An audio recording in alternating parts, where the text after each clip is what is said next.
ራበን። አሁን ዛሬ ጥገቡት በመንፈሱ ረስርሶ አይደለም ዛሬ ጸሎት። ራበን አንተን መፈለግ አብዛልን። ምን ሆነን ነው ዝም ብለን ጥርሳችንን ቦርሸን ለብሰን ዝም ብለን እየገባን እየወጣን ያለ ነው? ምን ሆነን ነው ፕሮግራም ዝም ብለን እንደ ትዕይንት ተካፍለን ዝም ብለን የምንወጣ? ሕይወት በሚነገርበት ቤት፣ አምላክ ባለበት ቤት ንካን። እንደገና ዳሰን። እንደገና የሚያስሮጥ እንደገና ያብርሃን እንደዛ የሚያሸንፍ እነ ጳውሎስን ያንበረከከ ሁሉን ያስጣለ። አንዳንድ ቀን እኮ በወንጌል ጎዳና ላይ ስንሄድ ከጳውሎስ ጋር እንደዚህ እንዳንተላለፍ ፈራለሁ። እሱ ፊልጵስዩስ ላይ ይሄ ሁሉ ነበረኝ፣ በስጋ የሚታመንበት ቢያስፈልግ ይሄ ነበረኝ፣ ማንም መካለው የሚል ቢኖርና አንፎካከር። ይሄ ነበረኝ፣ ግን ስለ ጌታዬ ዕውቀት ስል እሱን ስለማወቅ ስል ሊጠቅም የሚችለውን ነገር እንደምን ቆጠርኩት? እንደ ቆሻሻ እንደ ጉድፍ ቆጠርኩት። እሱ እንደዚህ ትቶት ሲመጣ እኔ ደግሞ አሜን ወሰድኩ ብዬ እንደዚህ እንዳንተላለፍ ፈራለሁ።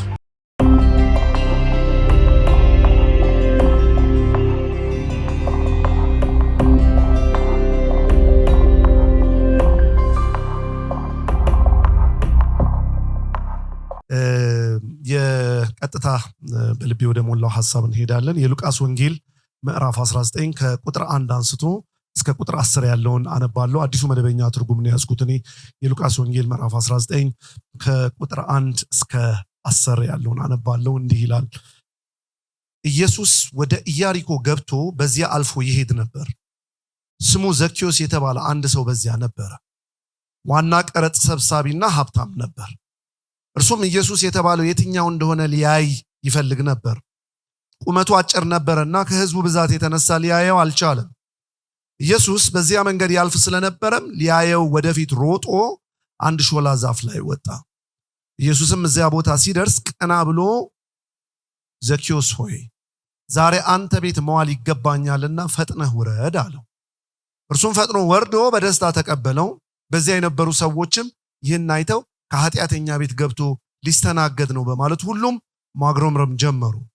ዘኬዎስ ግን ቆመና ጌታን ጌታ ሆይ እነሆ ካለኝ ሀብት ሁሉ ግማሹን ለድሆች እሰጣለሁ፣ ማንንም በሐሰት ቀምቼ ከሆነ 4 እጥፍ አድርጌ እመልሳለሁ አለ። ኢየሱስም እንዲህ አለው፣ ይህ ሰው ደግሞ የአብርሃም ልጅ ስለሆነ ዛሬ መዳን ወደዚህ ቤት መጥቷል። ቁጥር 10 ማዕከላዊ ሐሳብ የምንነጋገርበት ዛሬ ይሄ ነው። እንዲህ ይላል፣ ምክንያቱም የሰው ልጅ የመጣው የጠፋውን ሊፈልግና ሊያድን ነው። የሉቃስ ወንጌል ይህ የወንጌል መልእክት የተላለፈበት ሰው ያው እንደምታውቁት ሉቃስ ነው። ሉቃስ መጽሐፍ ቅዱሳችን ላይ በተለያየ ቦታ ላይ ተጠቅሷል። ከአሕዛብ ወገን የነበረ በክርስቶስ ኢየሱስ የመስቀል ሥራ በልቡ አምኖ ጸድቆ በአፉ መስክሮ የዳነ ዳግም ልደት ያገኘ ወይ ክርስቲያን የሆነ ግን ከአሕዛብ ወገን ከሌሎች ህዝቦች ከአይሁድ ሳይሆን ከሌሎች ህዝቦች ወገን የነበረ ሰው ነው። ቆላስይስ 4:14 ላይ የተወደደ ሐኪም ተብሎ ተገልጧል። ፕሮፌሽኑ ሐኪም እንደሆነ ቆላስይስ 4:14 ላይ በግልጥ አለ። እንደገና ደግሞ ፊሊሞና ቁጥር 24 ላይ እና ሁለተኛ ጢሞቴዎስ 4:11 ላይ ቆላስይስ 4:14 ላይ ከኛ ጋር አብሮ የሚሰራ ብሎ የመሰከረለት ጳውሎስ ደግሞ ሁለተኛ ጢሞቴዎስ 4:11 ላይ ደግሞ ሉቃስ ግን አብሮኛል ብሎ ስለ ታማኝ ስለሆነ ጓደኝነቱ የጠቀሰው ሰው ነው። ይሄ ሰው ነው ይህንን የወንጌል መልእክት እንዲተላለፍበት እግዚአብሔር አምላክ የተጠቀመበት ሰው። የሉቃስ ወንጌል መጀመሪያ የተጻፈለትን ሰው ደግሞ ገና ሉቃስ ወንጌል ምዕራፍ 1 ቁጥር 1 ላይ ስንጀምር ነው ሰውየውን የምናገኘው። ምክንያቱም ሲጀምር የተከበርክ ቴዎፍሎስ ሆይ ብሎ ነው የሚጀምረው። የተጻፈለት ሰው መጀመሪያ ቴዎፍሎስ ነው። የተከበርክ ይለዋል። እንግዲህ ዝም ብሎ አንድ መደበኛ ሰው ሳይሆን የተከበርክ ሲለው ሮማዊ የሆነ ባለስልጣን አለያም ደግሞ ከበርቴ የሆነ ሰው ነው ማለት ነው። ግን የሆነ የተከበርክ ብሎ ገልጦታል። ምናልባት በጣም እንደው ሌላ ነገር ውስጥ ሳይሆን እዚህ ነው ያስኩት ማብራሪያ ላይ ያሉትን ነገሮች ነው የምናገረው ያለሁት። የሉቃስን ጽሁፎች የሚያሰናዳ የሚይዝ በገንዘብ የሚደግፍ ምናልባት ስርጭቱ ላይም ጣልቃ የሚገባ ይህንን የሚደግፍ ሰው ሳይሆን አይቀርም። የጻፈው ይሄ ሐኪሙ ይሄ ሐዋርያው ጳውሎስ የመሰከረለት ከኛ ጋር የጌታን ስራ አብሮ የሚሰራ ብሎ የመሰከረለት ደግሞ አብሮኛል ብሎ ስለ ታማኝነቱ ወይም ታማኝ ስለሆነ ጓደኝነቱም የተናገረለት ሰው ነው። የተጻፈለት ሰው ደግሞ የተከበርክ ቴዎፍሎስ ብሎ ቅድም እንደተነጋገር ነው በዛ ስታተስ ላይ ያለ ሰው ነው። ለምንድን ነው የሉቃስ ወንጌልን የጻፈለት ቢባል እዚሁ ክፍል ላይ አለምክንያት አይደለም ማነሳው። እዚሁ ክፍል ላይ በግልጥ ቁጥር 2 እያልን ስንመጣ እንዲህ ነው የሚለው፣ በመካከላችን ስለተፈጸመው ነገር ብዙዎች ጽፈውታል። ይሄውም ደግሞ ምንድነው? የቃሉ ሰባኪዎች ከሆኑና የመጀመሪያ የአይን ምስክሮች ከሆኑ ቀጥታ የተገኘ የተሰማ ነው፣ እነሱ የነገሩ ነው። ግን እኔ ደግሞ አሁንም ጊዜውን በደንብ ጠብቄ በቅደም ተከተል ጥንቅቅ አድርጌ ልጽፍልህ እንደሚገባ አሰብኩ። የዚህ ደግሞ ምክንያት ምንድነው? ይሄ የተከተልከው ትምህርት፣ ይሄ የተከተልከው ህይወት ልክ ነው። እሺ ጽና፣ አልተሳሳትክም። ይሄ የተከተልከው ህይወት፣ ይሄ የገባህበት ህይወት፣ ይሄ የተማርከው ትምህርት ልክ ነው። ይሄውልህ እኔም ደግሞ በቅደም ተከተል አስተካክዬ ልጽፍልህ የፈለግኩት በዚህ ምክንያት ነው ብሎ መልእክቱን በመጀመሪያ ለቴዎፍሎስ የጻፈለትን የዚህን የወንጌል መልእክት የጻፈለትን ዓላማ በግልጽ ያስቀምጣል። የሉቃስ ወንጌልን ስናጠና ጌታ ኢየሱስ ክርስቶስ በወቅቱ ማርጂናላይዝ የሚደረጉ ወይም ኤክስኮሚኒኬት የሚደረጉ የማህበረሰብ ክፍሎች ጋር እየሄደ ሲነካቸው፣ አድሬስ ሲያረጋቸው፣ ሲያወራቸው፣ ሲጠራቸው፣ ወደ ራሱ መንግስት ሲቀላቅላቸው እናያለን። ምን ያሳየናል? ምንድነው ሉቃስ ወንጌል ውስጥ የምናገኘው አንኳር መልእክት? ኢየሱስ እኮ የመጣው ለተወሰኑ ሰዎች ሳይሆን ላመነበት ሁሉ ነው። እሺ 12 ዓመት ሙሉ ደም የሚፈሳት ብትሆን፣ የማያስጠጓት ብትሆን፣ ታረክሳለች የምትባል ብትሆን ራሱ ትመን እንጂ። ማህበረሰብ ያገለለው በወቅቱ የክላስ ስታተስ ዝቅ የተደረገ እንኳን ቢሆን ይመን እንጂ ኢየሱስ የመጣው ለተወሰኑ ሰዎች ሳይሆን ላመኑበት ነው። ይሄው ነው። አሁን ወደ ዋና መልእክቴ ልመጣ ነው። የሉቃስ ወንጌል ምዕራፍ 19 ላይም አንድ ቀራጭ ብቻ ሳይሆን የቀራጮች አለቃ ጋር ጌታ ኢየሱስ ክርስቶስ የተገናኘበት ክፍል ነው። በደንብ ስሙኝ። በቃ ከዚህ በኋላ ይህን ክፍል ሳነሳ ሁሌ ነው የምለው፣ እኔ ስነ ጽሁፍ በጣም እወዳለሁ እና እንደኔ የምትወድ ከሆነ አተራረኩ በጣም ግልጽ ነው። ስሙን ገልጾ ነው የሚነግረን። ዘኪዮስ ነበረ። ዘኪዮስ የሚባል ሰው ነበረ። አካላዊ ማንነቱ በደንብ ነው የተገለጠው። አጭር ነበር። አካላዊ ማንነቱ ብቻ ሳይሆን ባለጠጋ ነበር። ስራው ራሱ የቀራጮች አለቃ። ሌሎች ክፍሎች ላይ እንደዚህ አናገኝም። ምናልባት የሌሎች አውራጃዎችንም የሚሰበስብ ሳይሆን አይቀርም፣ የሚቀርጥ ሳይሆን አይቀርም። የቀራጮች አለቃ። የቀራጮች አለቃ ደግሞ ሲባል ማህበረሰቡ እንዴት ሊያዩ እንደሚችል ግልጽ ነው። ምክንያቱም ቀራጭ ምንድነው? ሮማውያን ከነሱ መካከል አንድ ሰው ወይም ደግሞ የሚፈልጉትን ሰዎች ይመርጡና እነሱ ላይ ነው ቀረጥ እንዲሰበስብ የሚሾሟቸው። ባንዳ ነገር ነው ማህበረሰቡ የሚያየው። ደግሞ ለራሱም ስለሚፈልግ ትንሽ ጨመር ማድረጉ አይቀርም። ቀራጭ ነው። ጌታ ራሱ እንደ ቀራጭ ይሁንልህ ብሏል። በወቅቱ የሚጠቀም ቋንቋም ስለሆነ ቀራጭ ነው። ያውም የቀራጮች አለቃ፣ ግን ባለጠጋ፣ አጭር። ዘኪዮስ የሚባል ሰው በኢያሪኮ ያለ። በኋላ ምን ይለናል ቅዱስ ቃሉ? ሉቃስ ወንጌል ምዕራፍ 19ን እያነበብን ስንመጣ ቅድምም አብረን በደንብ አስተውለን አንብበን እንደሆነ ምን ይላል? ኢየሱስ በዛ እንደሚያልፍ ሲያውቅ ዘኪዮስ ሊያየው ፈለገ ይላል። ክብር ለስሙ ይሁን። ዘኪዮስ ሊያየው ፈለገ። እኔ ብዙ መጠርጠር አልፈልግም። በዚህ ምክንያት ነው ሊያየው የፈለገው፣ በዛ ምክንያት ነው መገመትም አልፈልግም። ምንም አይልም። በቃ ሊያየው ግን ፈለገ ይላል። ሊያየው ፈለገ ይላል። ሊያየው የፈለገበት ጥልቀት ግን ግልጽ ነው። እስቲ የቱ ነው ብሎ በሰዎች መካከል እንደዚህ ብሎ አይቶ ይሄ ነው ብሎ ሊሄድ ብቻ አይደለም። ካላየውም ኢትስ ኦኬ ብሎ እግረ መንገድ እንደ ዝም ብሎ አልፎ ሄያጅ ዝም ብሎ ሊመለከት ሳይሆን በጣም ሊያየው ፈልጓል። በጣም ሊያየው መፈለግ ብቻ ደግሞ ሳይሆን እንዳያይ የሚከለክሉትን ነገሮች በሙሉ አልፎ ለመመልከት ጥልቅ ወይም ሰፋ ያለ ጉጉት እንዳለው ግልጽ ነው። ለብዙ ጊዜ አሁን ከዚህ ከአንድ ዓመት ወዲህ እንጂ ለብዙ ጊዜ ይህን ክፍል ሳነብ የሚመስለኝ የነበረው ጌታ ኢየሱስ ክርስቶስ እንደዚህ ሲያልፍ ዘኬዎስ ሮጥ ብሎ የሆነ ዛፍ ላይ የሾላ ዛፍ ላይ ወጥቶ አይቶት የተነጋገሩ ነው የሚመስለኝ። ግን ክፍሉ የሚለው ምንድነው? ኢየሱስ ወደ ኢያሪኮ እንደገባና በዚያ ያልፍ እንደሆነ ሲያውቅ ሾላ ዛፍ ላይ ወጥቶ እዚህ ቁጭ ብሎ ይጠብቃል። ይሄ ሰውማ ፈልጓል። በምሳሌ ልናገር፣ እንደ ምሳሌ ነው፣ ቀጥታ ርቀቱን እንዳትወስዱት። ኢየሱስ ጦር ኃይሎች አካባቢ እኮ ገባ ሲባልና በዚህ እንደሚያልፍ ሲያውቅ እዚህ እኛ ሰፈር ሜጋጋ ሾላ ዛፍ ላይ ቁጭ ብሎ መጠበቅ እስኪመጣ እስኪያልፍ የሆነማ ጉጉት አለው። ምክንያቱ ምን ይሁን ምን እንደሆነ ባላቅም ማየትማ ፈልጓል። ክብር ለኢየሱስ ይሁን። ማየትማ ፈልጓል። የሆነማ የጓጓ ጉዳይ አለ። ማየት ኢየሱስን ማየት ፈልጓል። ምን መረጃ ከዛ ቀድሞ እንደነበረው እርግጠኛ ባልሆንም ግን አንድ ያጓጓው ማየት ያስፈለገው ጉዳይ አለ።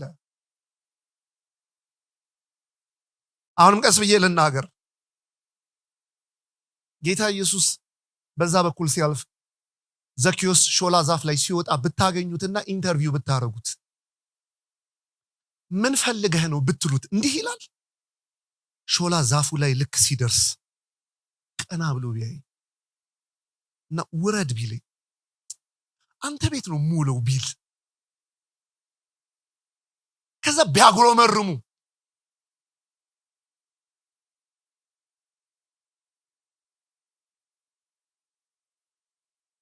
ይሄ አብርሃም ዘር ነው ቢልልኝ የሚል ይመስልሻል? ኢየሱስ እኮ የመጨረሻ ናፍቆቱ ባየሁት ነበር። እሱ እኮ የመጨረሻ ረሃቡ የመጨረሻ ጉጉቱ ዛፉ ላይ የወጣበት ምክንያት አሁን ቀጣይ የምናውቃቸው ታሪኮች በተፈጠሩና በተፈጸሙ በሚል ጉጉትና ናፍቆት ሳይሆን አንድና አንድ ነበረች፣ ባየሁት። አንተ አንዳንድ ረሃብ ለካ የሚጎትተው ነገር አለ። አንዳንድ ረሃብ የሚጠራው ነገር አለ። አንዳንድ ረሃብ አንዳንድ ምጥ፣ አንዳንድ ጥያቄ ለካ የሚያመጣው ነገር አለ። የዘኬዎስ ረሃብ፣ የዘኬዎስ ፍላጎት፣ የዘኬዎስ ሾላ ዛፉ ላይ መውጣት ባየው ነበር። ለካ ከማየት ያለፈ ውሎ ሁሉ አለ። ሁሌ ስለማነሳ አሰለቻችሁ እንደሆነ አላቅም። እንግዲህ ቤቴም ነው፣ አማራጭ የላችሁ። አሁን የኔ እናት ያኔ የምነግራችሁ ታሪክ ላይ ስታለቅስ ስትጮህ በየአማኝ ሰዎች ቤት ልብሴን ይዛ ስትሄድ እንደው የሞት ሞቷል። እሷ አንደኛ ሳሙኤልን አታውቅም፣ ግን ምን ትል ነበር? ብዙም ትርጉሙ ባይገባትም ወደ ቤትህ ከመጣ እንደ እናት አንድ ሲኒ ቡና ግዛልኝ ብዬ አልጠይቀውም ትላለች። ሁሌ እንደዚህ ነበር ምጸልይለት ትላለች። ሚዲያ ላይም ተናግራለች። ከመጣ አልፈልገውም፣ አግዘኝ አልልም፣ ያገልግልህ ብቻ ነው። እንደዚህ ነበር ረሃቧ፣ እንደዚህ ነበር ፍላጎቷ። ይምጣ አይኔ እያየ ብቻ ከሚሞት። በኋላ ግን አልመስል ሲላቱ ላይ እንደምነግራችሁ ጸሎት ቀየረችና የሚቀየር ልጅ አይደለም ይሙት ማለት ጀመረች። በቃ ይሙት ይረፍ፣ ቀድሜው ከሞትኩኝ በየመንገዱ እየተዝረከረከ ስለሚቀር ሚይዝልኝ የለም፣ ይሙትና ልቅበረው እያዩት። ከዛ ግን ስለማልችል እኔን ውሰደኝ ነበር ጸሎት። ትላለች የኔ እናት። አለ ምክንያት አይደለም አሁን ዛሬ ያነሳሁት። እናቴ ያን የምትጸልየው ለአንድ ለ21 ዓመት ለ22 ዓመት ልጇ። የዛን ቀን ጠጋ ብለህ ብትጠይቃት አገልጋይ ሆኖ ወጣቶችን ቢያገለግል በእግዚአብሔር ቤት ውስጥ እንዲህና እንዲህ ቢሆን እዛ ጋርና እዚህ ጋር ብላ አታይም።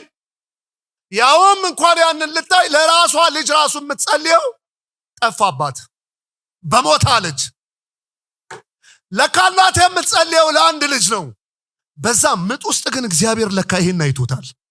ዛሬም ማገለግላቸውን ልጆች፣ ዛሬም ሮጠውን ሩጫ፣ ዛሬም የሄደውን ሂደት እግዚአብሔር አይቶታል።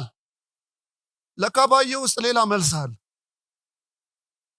ባየው እንደ ምሳሌ ልናገር። ምናልባት ዛሬ እዚህ ጉባኤ ውስጥ የመጣኸው ባየው ብለህ ሊሆን ይችላል።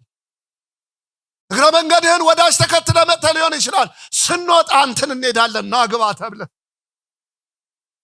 ምናልባት አጋጣሚ ቢመስል የሆነ ነገር ብለህ ግን ትንሽዬ እንኳን ፍላጎት ጥልቅ ቅድም ያነሷቸው ፍላጎቶችማ ሌላ ሌቭል ነው። ግን የሆነች ራሱ ፍላጎት ጎትቶም ያመጣዋል። የባሰማ ዲፕ የሆነ ፍላጎትማ ሌላ። ልቀጥል። ቆመለት። የዘኪዎስ ፍላጎት የሐናን እንደጠራውት አይነት ጥልቅ የሆነ ልጅ ስጠኝ ሳይሆን እንትን እኮ ነው የምትነሱ ባየሁት ነው። ግን ባየሁት ውስጥ ፍላጎት አለ። ምን አይነት ፍላጎት? አትሊስት ሌላ ቦታ ሳይሄድ ኢየሱስ እስኪመጣ ድረስ ሾላ ዛፍ ቁጭ ብሎ የሚያስጠብቅ አይነት እንዲሁ ዝም ብሎ አይነት ሳይሆን አለች ግን የሆነች ፍላጎት። በዚች ፍላጎት ኢየሱስ ቆመ። ና ውረዳል። በጣም ነው ደስ የሚለኝ። ፈጥኖ ወረደ ይላል። ፈጥኖ ብቻ ደግሞ አይደለም፣ ደስ እያለው ዋው ና ውረድ ሲለው ፈጥኖ ደስ እያለው ወረደ።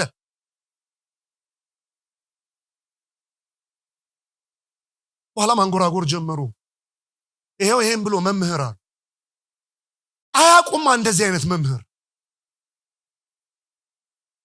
አያውቁም። እነሱ የሚያውቁት መምህር አለ፣ የሚሰጡት ስኬል አለ፣ ሚዛን አለ። አያውቁም የኃጢአተኛ ወዳጅ፣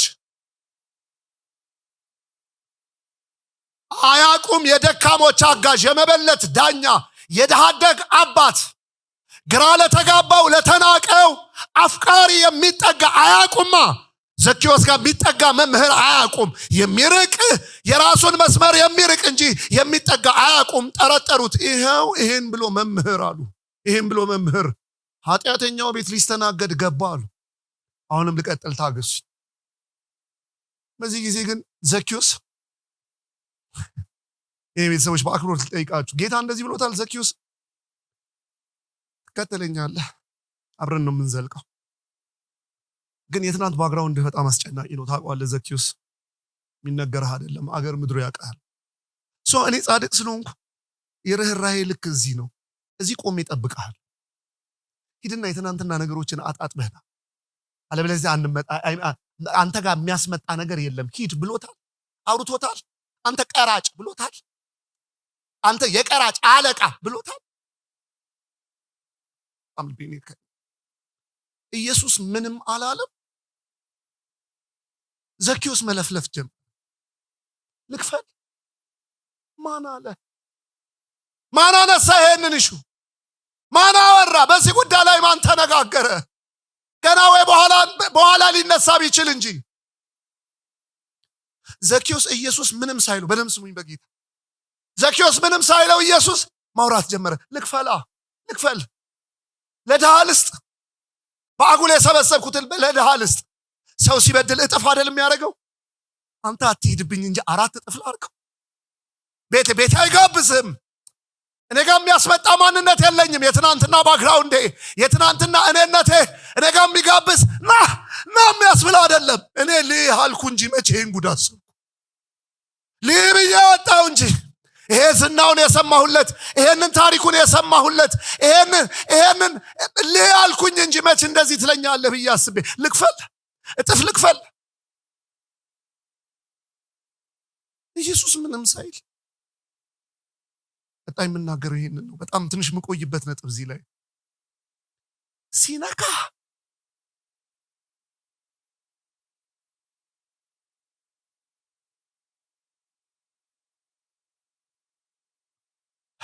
ኢየሱስ ሰፈር መጣበት። ሲመጣበት አቃተው።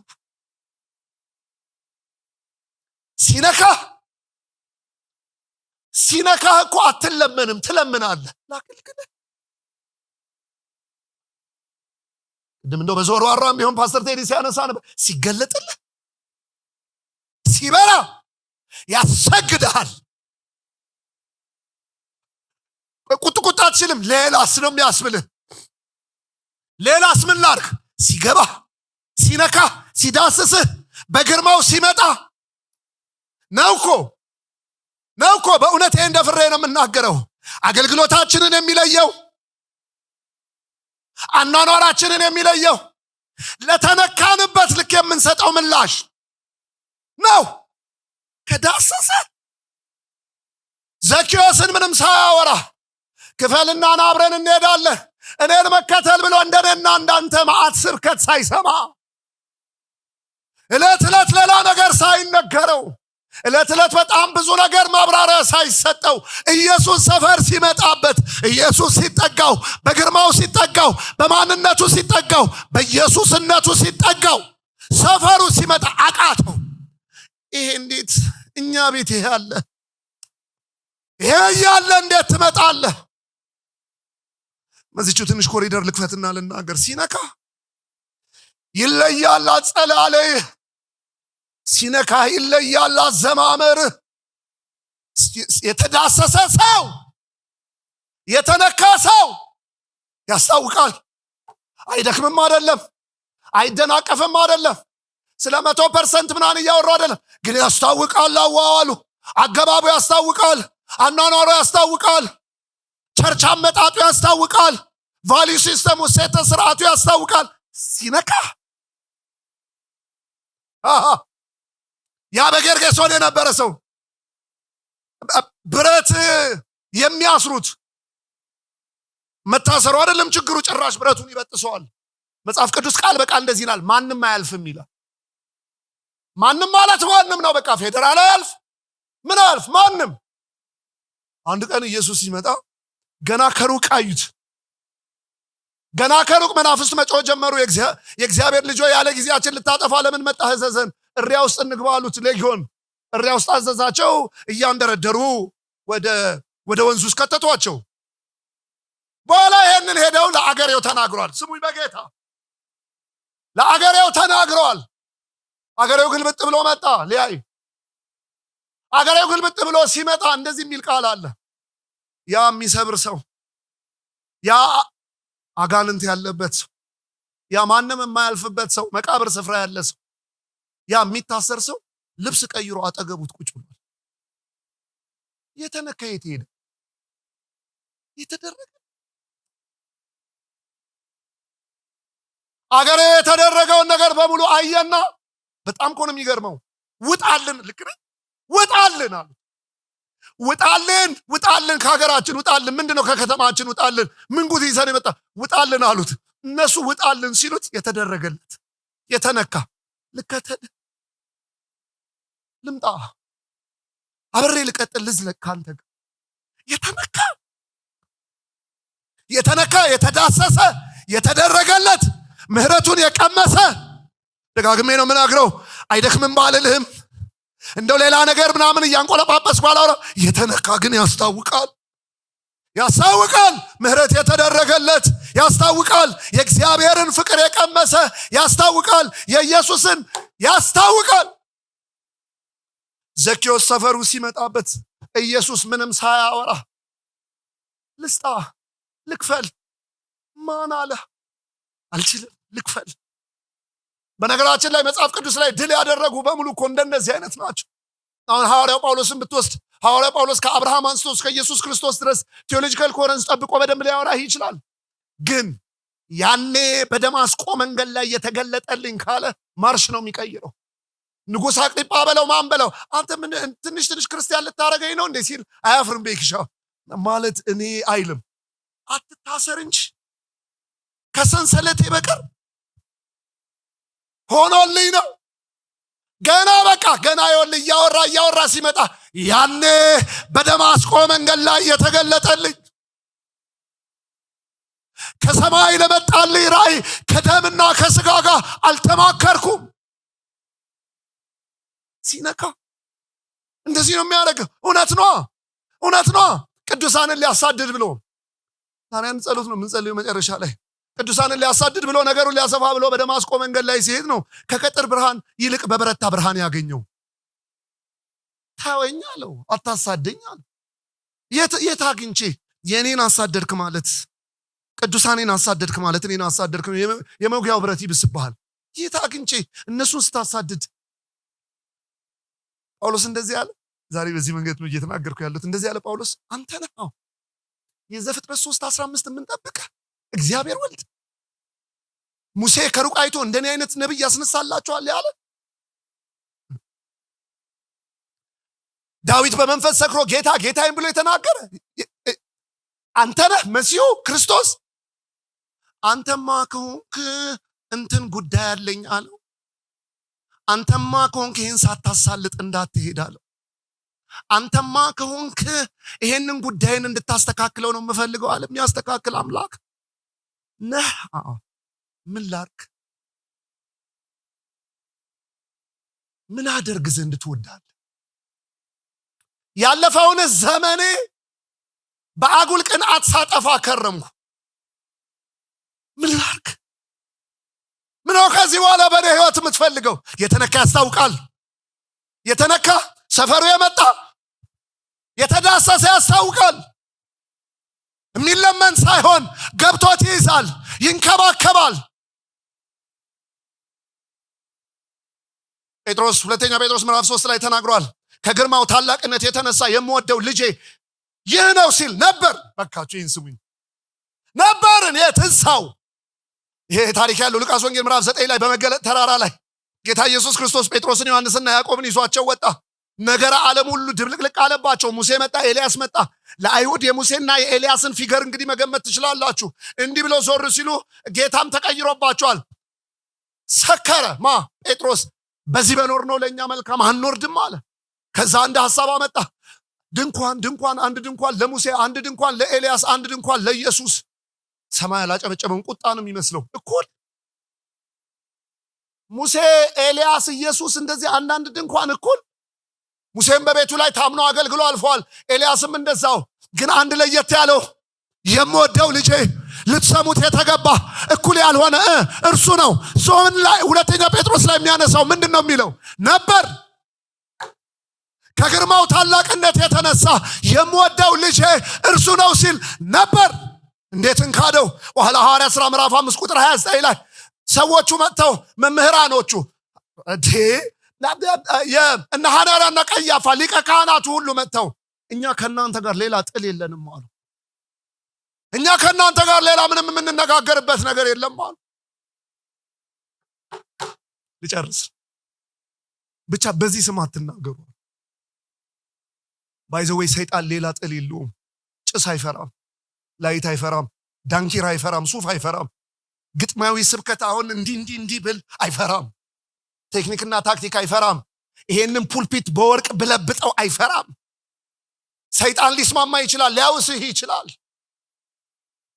አንድማ ይፈልገዋል፣ እንዳትጠሩት የሚለው እንዳትናገሩት፣ እንዳትኖሩት የሚለው መልካችሁ ላይ አይታይ እንጂ የሚለው አታውሩት፣ አትዘምሩት የሚለው አይታይ ህይወታችሁ ላይ የሚለው አንድ ስም አለ። በዚህ ስም ብቻ አትናገሩ አለ።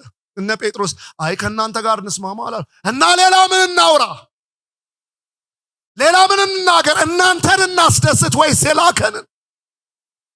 እናንተ የሰቀላችሁት እሱ የናዝሬቱ ኢየሱስ የተነካ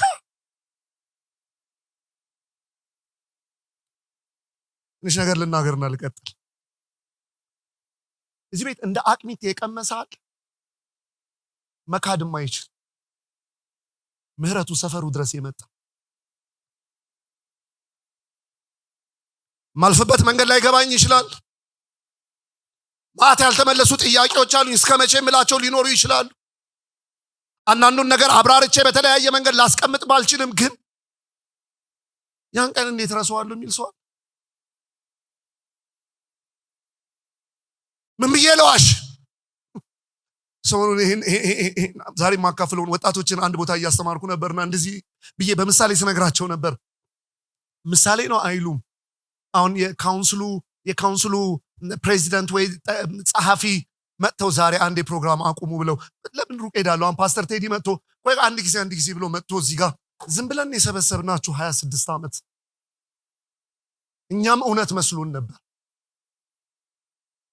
በጣም we are very sorry አደከምናችሁ።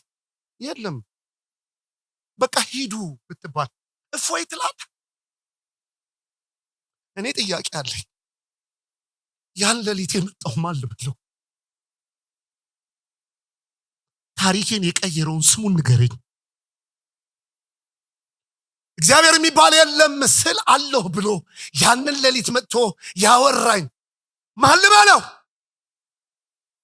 ልደክም እችላለሁ፣ ልወድቅ እችላለሁ፣ ሊያቅተኝ ይችላል፣ የሚጠበቅብኝን ያክል ላልሄድ እችላለሁ። ግን እማልክደው እውነት አለ።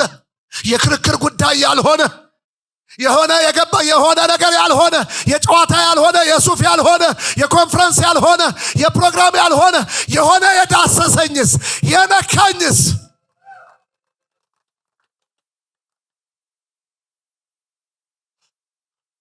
ፓስተር ታምራት መዝሙር ሳይሆን አይቀርም። በኮሬብ ተራራ በእሳት አምሳል ለነብዩ ሙሴ ተገልጠሃል። ግጥሙን መደም አልችል። መጨረሻ ላይ ግን እንደዚህ ይላል፣ እኔም እንደ አቅሜ አይቻለሁ ነው ሐሳቡ። ትንሿን ልቤን በዛ በፍቅር እሳት ስታጋያት አጋጣሚ አይደለም ያገናኘን፣ እንደ አባትና ልጅ ያቆራኘን። ለሙሴ ተገልጠሃል በኮሬብ በእሳት አምሳል፣ እኔም ግን ልቤን ስታጋያት አውቃለሁ። እኔም እንደ አቅሜ የቀመስኩት አለ፣ ያየሁት ብርሃን አለ፣ ያየሁት ነጋ አለ፣ የሚገባኝ እውነት አለ አለ እግዚአብሔር። ሃሌሉያ ሃሌሉያ። አየ እንደዚህ ነው የተነካ። ፍልስፍና ቢመጣ፣ የሆነ መዋሸቅ ቢመጣ፣ ግራ መጋባት ቢመጣ፣ ያጀበ ቢበተን፣ ለምን የሚባሉ ማዕት ነገሮች ቢኖሩ ፋክቱ አይካድም አሉ ለምኖቹ። ግን ከፋክቱ በላይ አለ የዳሰሰኝስ የነካኝስ ታሪኬን የቀየረውስ ነገን ያሳመረውስ እመጣለሁ ያለኝስ በርከክ ስል የሚያደምጠኝስ በቀና ጎዳና እንደ ቅዱስ ቃሉ የሚመራኝስ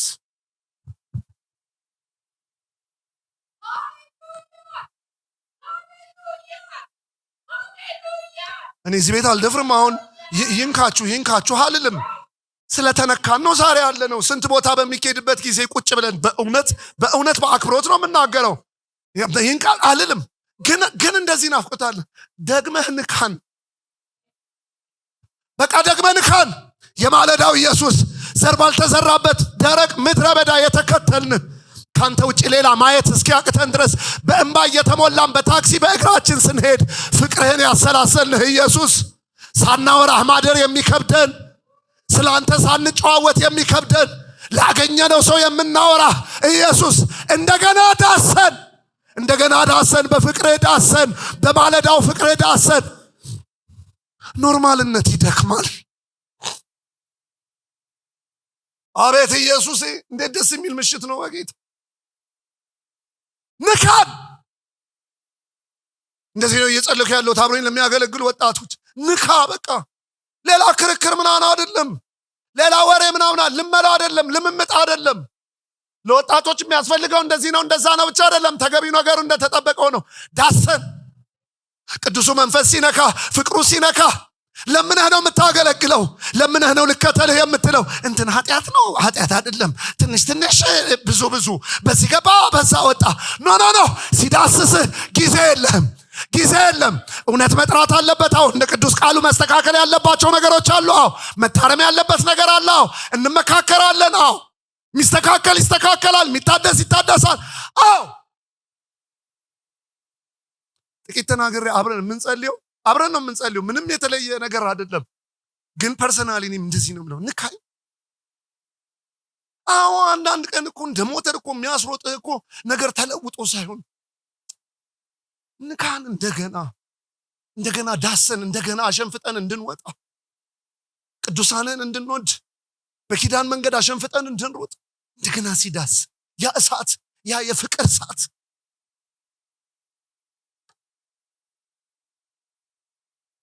ኪቦርድ ታግዘኛለህ? አንድ ሰው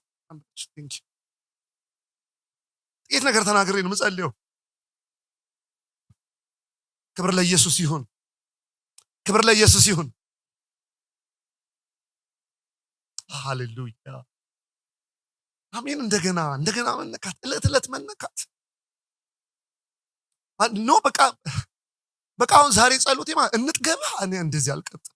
እንጥገባ አይደለም ራበን ምን ሆነ ነው ኖርማል ይሆነ ራበን። አሁን ዛሬ ጠገቡት በመንፈሱ ረስርሶ አይደለም ዛሬ ጸሎት ራበን። አንተን መፈለግ አብዛልን። ምን ሆነን ነው ዝም ብለን ጥርሳችንን ቦርሸን ለብሰን ዝም ብለን እየገባን እየወጣን ያለ ነው? ምን ሆነን ነው ፕሮግራም ዝም ብለን እንደ ትዕይንት ተካፍለን ዝም ብለን የምንወጣ? ሕይወት በሚነገርበት ቤት፣ አምላክ ባለበት ቤት ንካን። እንደገና ዳሰን። እንደገና የሚያስሮጥ እንደገና ያብርሃን እንደዛ የሚያሸንፍ እነ ጳውሎስን ያንበረከከ ሁሉን ያስጣለ። አንዳንድ ቀን እኮ በወንጌል ጎዳና ላይ ስንሄድ ከጳውሎስ ጋር እንደዚህ እንዳንተላለፍ ፈራለሁ።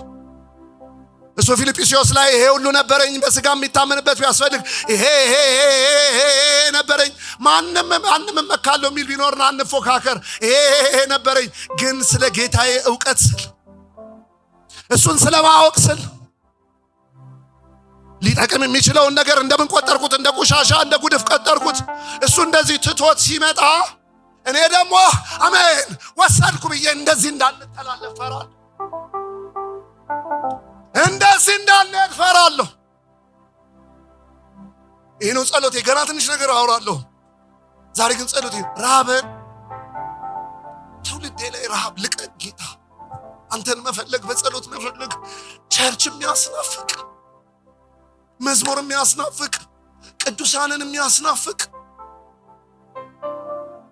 ራበን። እንዳሱዬ መዝሙር ምን ሆነን ነው ጥቂት አንተን ቀምሶ እንደጠገበ ሰው ያደረገ? ረሃባችንን ፈውሰው ንካን። ከዛ ሁሉ አገልግሎትና ከዛ ሁሉ ዘመን በኋላ የኋላዬን እየተውኩ የፊቴን ለመያዝ ዘረጋለሁ ካለ ሐዋርያው ጳውሎስ ሶስተኛ ሰማይ የደረሰ ለሰው ያልተገባ ቋንቋ ሰማሁ ያለ። አሁን ጊዜ ስለሌለኝ ያ ጳውሎስ 13 መልእክታት ያ የምታውቀው በታሪክ ሐዋርያት ሥራ ላይ የምታውቀው ያ ጳውሎስ አሁን ግን እሱ እኔን የራሱ ያደረገበትን ያንን እውነት ይዣለሁ ብዬ አልቆጥርም። ፍጹም ነኝ ብዬ እንደጨረስኩ ነገር አልቆጥርም። ይልቁንስ አንድ ነገር ነው ማደርገው። የኋላዬን እየተውኩ የፊቴን ለመያዝ ዘረጋለሁ። አለ ገና ሌላው። እሱን ለማወቅ ስል ሁሉን ትቻለሁ። አሁንም እሱን ስለማወቅ ስል ሁሉን እተዋለሁ።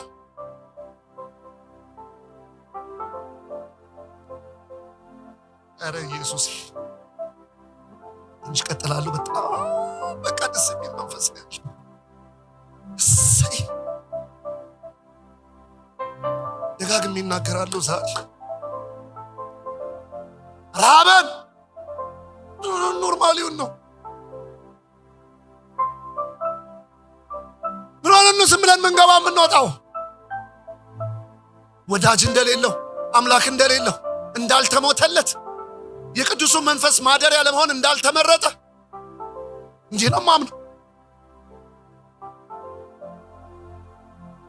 ትንሽ ልቀጥል፣ ኋላ ስብስብ አደርጋለሁ። ኋላ ዘኪዮስ ይህንን ሲያወራ እነሱ እንደዛ ሲከራከሩ ጌታ እንደዚህ አለ፣ ይሄ የአብርሃም ዘር ነው አለ። የአብርሃም ዘር ሲል የብለድ ላይኑ ብቻ ሳይሆን እኔ እንደዚህ ነው የምረዳው፣ አማኝ ነው። ይሄ አማኝ አብርሃም ማመነ ጽድቅ ሆነ ተቆጠረለት እንደሚል አንዳንድ ማብራሪያዎችም ይሄን ደግፋሉ። ይሄ አማኝ ነው። መዳን ለዚህ ቤት ሆኗል። ለዚህ ለተቀበለኝ፣ ላስተናገደኝ፣ ለማየት ሲጓጓ የነበረ መዳን ለዚህ ቤት ሆኗል። የመጨረሻ የምናገረው ይሄንን ነው። ማለት ሰብስበን እንጸልይባቸዋለን። ቁጥር 10 ላይ ጌታ እንደዚህ አለ፣ እንዴ ኃጢአተኛ ቤት ምናምን ሲሉት ቁጥር 10 ባይ ዘ ዌይ አለ ጌታ፣ ባይ ዘ ዌይ የሰው ልጅ እኮ የመጣው አሪፍ ኮንፈረንስ ለመደገስ አይደለም አላቸው። የሰው ልጅ እኮ የመጣው የሆነ ሴሬሞኒ ለማድረግ አይደለም ነው። የሰው ልጅ እኮ የመጣው ሴሬሞኒ ለማድረግ እንድታጨበጭቡልኝ አይደለም። ሲጀምር ትቶት ነው የመጣው። የሰው ልጅ እኮ የመጣው የጠፋውን ፍለጋ ነው።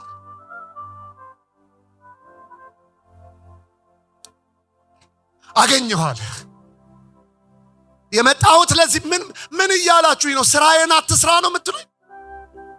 ፍለጋ ነው የመጣሁት። የጠፋ ነበረኝ። ዘኪዮስን ዛሬ አገኘው።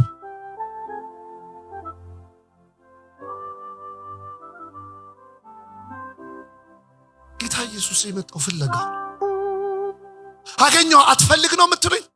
የጠፉትን ፍለጋ ላይ ነኝ። ከበረቱ ውጭ ያሉ አገኘው። ሳገኝ ደስ አይላችሁም? ወይዘይ ፈላጊ አምላክ አለ። ጨርስ። ፈላጊ አምላክ አለ። አሁን ትናንት እንዳይመስል 21ኛው ክፍለ ዘመን ላይ አይደለም፣ 2018 ላይ ምናምን አይደለም፣ 2026 ላይ አይደለም። ገና ከማለዳ እግዚአብሔር አምላክ የሰው ልጅን በመልክና በአምሳሉ ሰርቶ ኤደን ገነት አኖረው። አትብላ ብሎት ነበር። አትብላ ብሎት ነበር። በላ፣ ወደቀ። ልክ ሲወድቅ እግዚአብሔር ፍለጋ ጀመረ። አዳም ወዴት ነህ? አዳም በዛፍ ተደብቆበት ነው። ይሄ ሉዓላዊ አምላክ የሆነ ውስጥ ተሸሸ። ይሄ ልጅ ደግሞ ዛሬ የትኛው ጋር ሄደ ብሎ ነው። አዳም ወዴት ነህ? አትብላ ካልኩ በላህ አይደል? አድሚት አርግ፣ ልምጣልህ። አዳም የራሱን ሞካክሯል። ቅጠል ነገር ለጣጥፏል። ቅጠል ስንት ክረምት ያሻግራል። ቅጠል ስንት በጋ ያሳልፋል። እንዲህ ሲል የሚገነጠል ነገር። አዳም ወዴት ነህ? የመታዘዝ ክልል ውስጥ አጣው። ከፍቅሬ ለክብሬ የፈጠርኩ አዳም መልኬን ያረኩብህ፣ ሕያው እስትንፋስ እፍ ያልኩብህ ወዴት ነህ? በላህ አይደል? አድሚት አርግ፣ ልምጣልህ። ያውም የኢየሱስን መሰቀል በሚያመለክት መንገድ ቆዳ ራሱ ያለበሰው እሱ ነው። የሚታረድ አለ ብሎ ከሩቅ እየተናገረ እችን ሳንጨርስ አልወጣ። አይ ነው 2-3 ነገሮች እንዳነሳ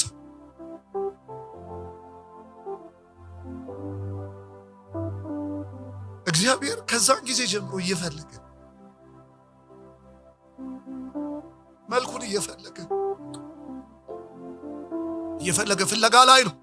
ከሰው መካከል አብርሃምን ሲፈልግ፣ ከሰው መካከል ዳዊትን ሲፈልግ፣ ከህዝብ መካከል አዘኔሽን እስራኤልን ሲፈልግ ከረመና ዕብራውያን ጸሐፊ እንደሚነግረን ምዕራፍ 1 ከቁጥር 1 እስከ 4 ለአባቶቻችን በተለያየ ዘመን በልዩ ልዩ መንገድ ሲናገር ከረመና በዘመን መጨረሻ ግን የክብሩ ነጸብራቅ ሆነ። ሁሉን በሰራበት በገጠመበት በውድ ልጁ ምን አለን? ተናገረን። ምን ብሎ ነው የተናገረው? ፍለጋ።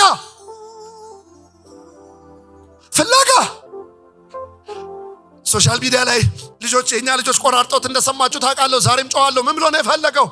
እናንተ ሸክም የከበዳችሁ፣ እናንተ ያቃታችሁ፣ እናንተ በራሳችሁ አልሆነ ያላችሁ፣ እናንተ ደካሞች፣ እናንተ በራሳችሁ መወጣት ያልቻላችሁ፣ ዛሬም ደግሜ ይሄን አዋጅ አውጃለሁ።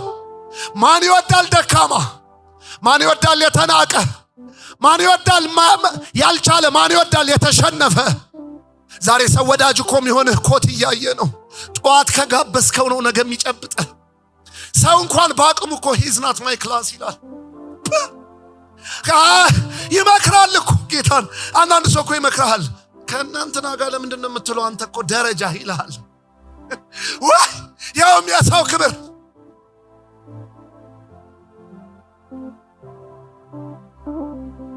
ስጋ ለባሽ ሁሉ ሳር ነው፣ ክብሩም የዱር አበባ ነው። ሳሩም ይደርቃል፣ አበባውም ይጠወልጋል። ግን ከዛም ሰው ይላል።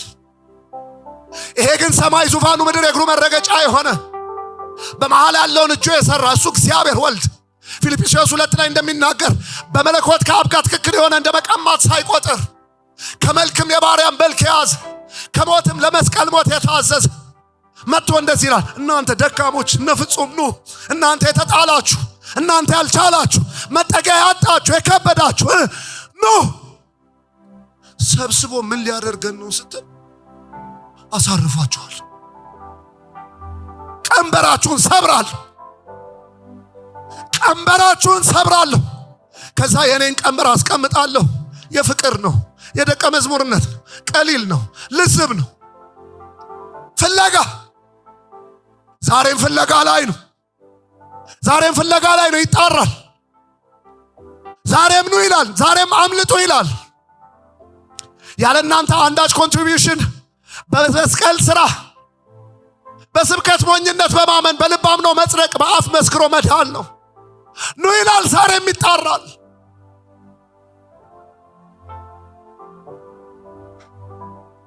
ጌታ ስለ ፍለጋ ሲያስረዳ የሉቃስ ወንጌል ምዕራፍ 15 ላይ ተመሳሳይ እኛ ሰፈር አበዛ፣ ኃጢአተኛ ሰፈር ሲያበዛ ጠረጠሩት። ይህም ብሎ ሲሉት በሚገባቸው ምሳሌ ነገራቸው። አሁን ከእናንተ መካከል 100 በግ ያለው ሰው ቢኖር፣ እኔ ትንሽ ለማስረዳት እንደዚህ ልበል፣ የአንዱ በግ ዋጋ 100 ብር ቢሆን ከዛ 99ኙ ሴፍ ቦታ ላይ ቢሆኑ አንዷ በግ ብትጠፋ 99 ሲባዛ በ100 9900 አለኝ ለ100 ብር ብዬ ምን አፋለጠኝ ይላል። ለባለ በጉ ኢኮኖሚክ ቫልዩ ነው ያለው። በ100 ብርና ምናምን ነው የሚያሰለው። 99ኙ ሴፍ ቦታ ይሁን እንጂ አንዷን ፍለጋ ይሄድ የለ። አንዷን ቁጥር አይደለችማ በጉ። ለባለ በጉ በግ ቁጥር አይደለችማ። አትፈልግ ነው የምትሉኝ? 99ኙ ሴፍ ቦታ ላይ ይሁን እንጂ። ይሄን በዚህ ምሳሌ ላስረዳ። ምሳሌ ነው እንጂ ሟርት ምንም አይደለም። ከዚህ ከአዲስ አበባ ተነስቶ ወደሆነ ሩቅ ቦታ የሚሄድ ባስ 52 ሰው የጫነ ተገለበጠ ተብሎ ዜና ላይ ብትሰማ 51ዱ ተርፈዋል ቢባል አንተ ምንድን ነው የምትለው? ተመስገን፣ አንድ ነው የሞተው። አንድ የሞተባት እናት ግን ቁጥር አይደለም የሞተባት። ዓለም ሰው አለቀ። ምን ቀረ? ኧረ ተመስገን አንድ ነው አትልም። ለሷ ቁጥር አይደለም ልጇ ነው። ዓለም ነው ያለቀባት። ሰው ሁሉ ሞተ፣ ብቻዋን ቀረች። ቁጥር አይደለም፣ ለኛ ዜና ነው። ፓም ስክሮል። ኧረ ተመስገን ነው እንትን አንድ ሰው ብቻ። ለዚህ ከማለዳ ጀምሮ ለሚፈልግ አምላክ ሰው ቁጥር አይደለም። ሰው ቁጥር አይደለም፣ ይፈልጋል ዛሬም። አንዷ 10 ድሪም ቢኖራት አንዱ ቢጠፋባት፣ ያውን በመካከለኛ ምስራቅ አናኗር መስኮት ክፍት በሆነበት አቧራ በሆነበት አንዱ ድሪም ቢጠፋት ንብራቷን መያዣም ነው የስ ጌጧም ነው። ኢትስ ኦኬ ግድ የለም በ9 ብላ አብቃቅታ ትዘንጣለች። እቃውን ጥግ እየወሰደች አንዱን ወደ እያደረገች እያገላበጠች፣ አልጋም ይሁን በወቅቱ የሚጠቀሙበት እቃዎችን አንዱን ወደ አንዱ እያደረገች እየጠረገች እስክታገኘው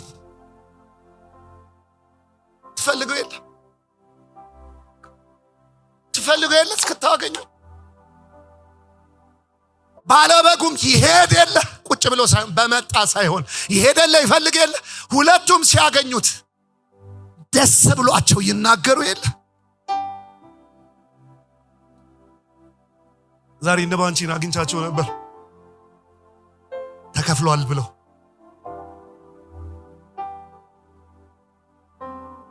እንደዚህ ብዬ ላውቃ ፓስተር እያፋለግነው ነው እንደ ቸርች እያፋለግነው፣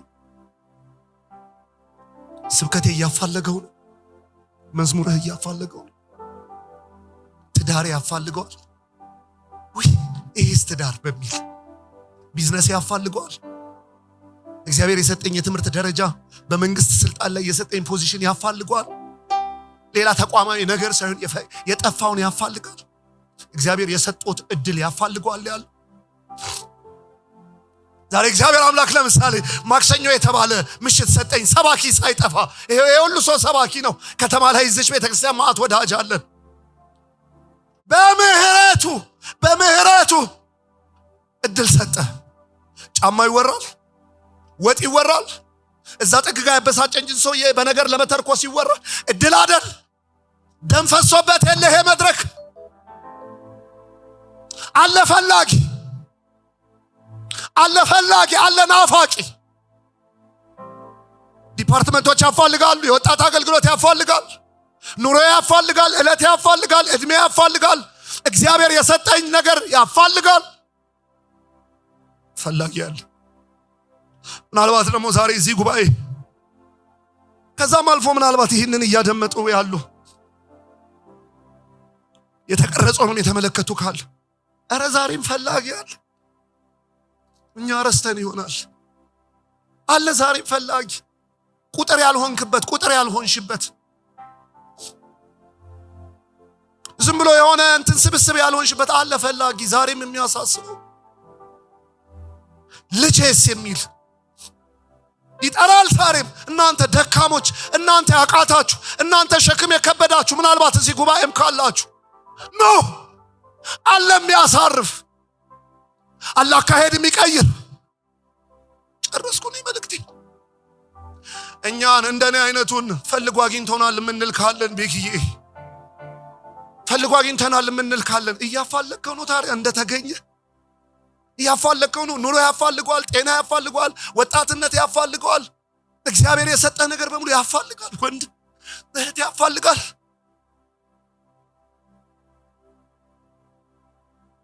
አንገቶቻችንን ዝቅ አድርገን እንጸልይ።